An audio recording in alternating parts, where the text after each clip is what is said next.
This channel does not promote any violent, harmful, or illegal activities. All content provided by this channel is meant for an educational purpose only. Top quality और consistent performance के लिए सिर्फ silver pump नाम याद रखना।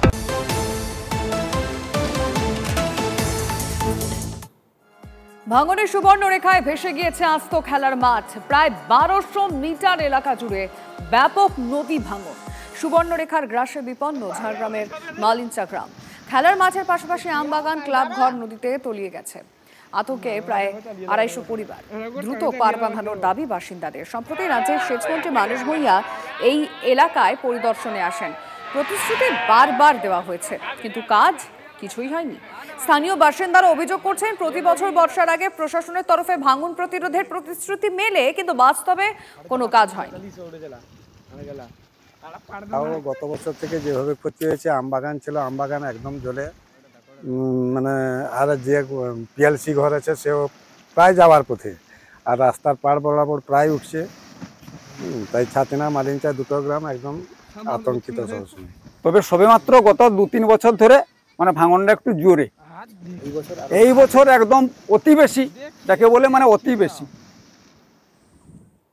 নদীতে নেই সেতু, নেই নৌকা, ফলে ভরা বর্ষায় পেরোনো যায় না নদী। আর তাতেই খানাকুলের সেকেন্দাপুর প্রাথমিক বিদ্যালয় বাড়ছে স্কুল ছুটির সংখ্যা। বারবার প্রশাসনকে জানানো হয়েছে, কিন্তু কোনো কাজের কাজ হয়নি বলে অভিযোগ অভিভাবকদের।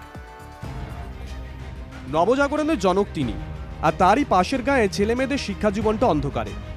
রামবনরায়ের পাশের গ্রামেই সেতুর জন্য স্কুল ছুট। নদীতে নেই কোনো সেতু, পারাপারের জন্য মেলে না নৌকাও, আর তার জেরে বাড়ছে স্কুল ছুটের সংখ্যা। শুনতে অবাক লাগলেও খানাকুলের সেকেন্দারপুর প্রাথমিক বিদ্যালয়ে এমনই অবস্থা। স্কুল সূত্রে খবর, খাতায় কলমে 164 জন ছাত্রছাত্রী রয়েছে, কিন্তু বছর খানেক ধরে 65 জন ছাত্রছাত্রী স্কুলে আসছে না। রামবন 2 নম্বর গ্রাম পঞ্চায়েতের ভেতর দিয়ে গেছে কানামুন্ডেশ্বরী নদী। নদীর জল বাড়লেই ভেঙে যায় বাঁশের সাঁকো। নদী যে নৌকায় পার হয়ে স্কুলে যাবে তারও উপায় নেই, কারণ চলে না নৌকাও। নদী পেরিয়ে যেতে যদি প্রাণটাই চলে যায়, সেই কথা ভেবে স্কুলে পাঠাতে চান না অভিভাবকরা। তাদের অভিযোগ, বারবার প্রশাসনকে জানিয়েও কাজের কাজ হয়নি। সামনে নদী, সব সময় প্রায়ই জল থাকে।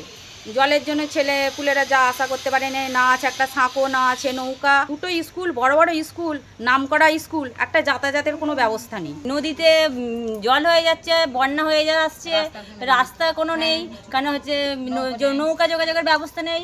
আর 3 বছর ধরে বলা হচ্ছে ব্রিজের কথা, কোনো গ্রাহ্য। আমি মমতার নবান্নে ফোন করেছিলাম, তাও কোনো গ্রাহ্য। আমাদের কাছে অনুরোধ, হাত জোর করে সরকারের কাছে অনুরোধ করছি যেন একটা নৌকার ব্যবস্থা তিনি করে দেন।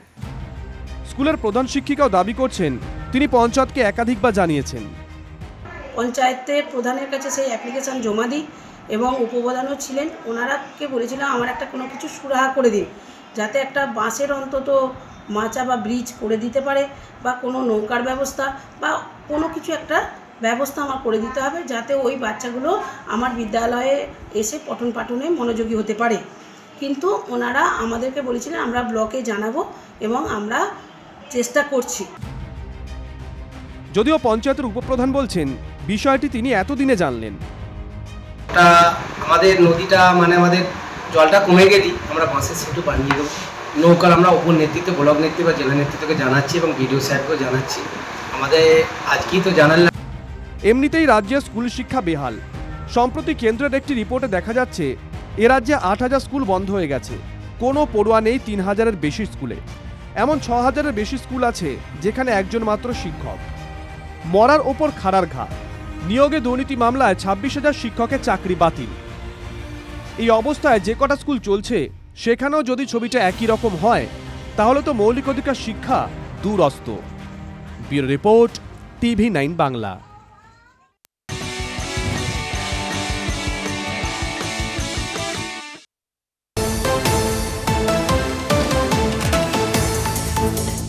এই মুহূর্তে আরেকটি বড় খবর, জমি বিবাদকে কেন্দ্র করে চলল গুলি আতঙ্ক কোচবিহারের সিতাইবালা পুকুরি এলাকায়।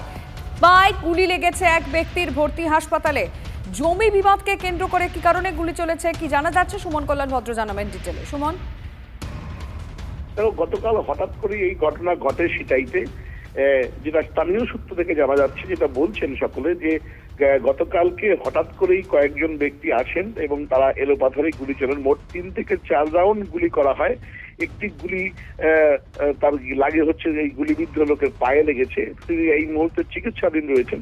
তবে বেশ কিছুদিন ধরেই এই দুই পরিবারের মধ্যে জমি সংক্রান্ত একটা বিবাদ ছিল, দীর্ঘ আলোচনাও চলছিল, কিন্তু গতকাল হঠাৎ করে এই ঘটনাতে কিন্তু সকলেই চকিয়ে গেছেন এবং একটা চাঞ্চল্য তৈরি হয়েছে। এই মুহূর্তে ওই গুলিবিদ্ধ ব্যক্তির চিকিৎসা চলছে কোচবিহারের একটি বেসরকারি হাসপাতালে এবং মোটের ওপর সে এই মুহূর্তে চিকিৎসা চলল। তবে এলাকায় কিন্তু এই গুলি ঘটনাকে কেন্দ্র করে যথেষ্ট উত্তেজনা রয়েছে।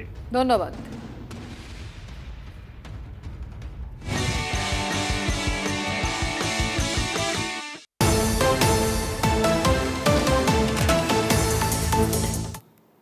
আদালতের নির্দেশের পরও বহাল সাসপেনশন। রাজ্য মেডিকেল কাউন্সিলকে আইনি চিঠি শান্তনু সেনের।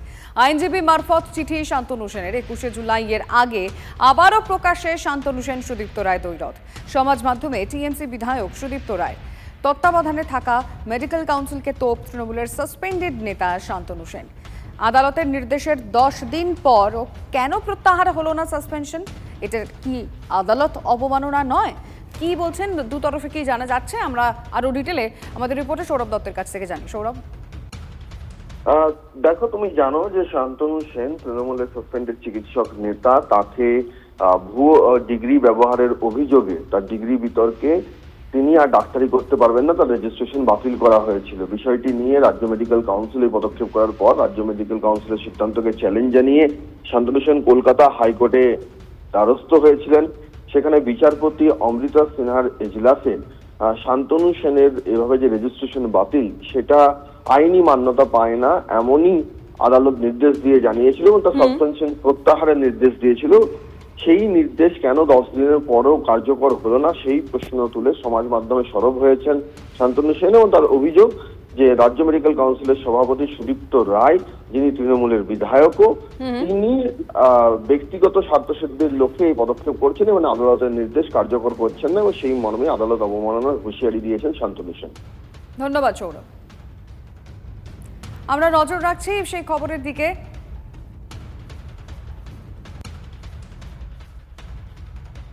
এখনো পর্যন্ত যে বিষয়টি শান্তনু সেন প্রশ্ন তুলেছেন, তার কারণ আদালতের নির্দেশ দেওয়া হয়েছে, তারপরেও কেন সাসপেনশন তোলা হলো না, সে নিয়ে আবারও বিতর্ক চলছে।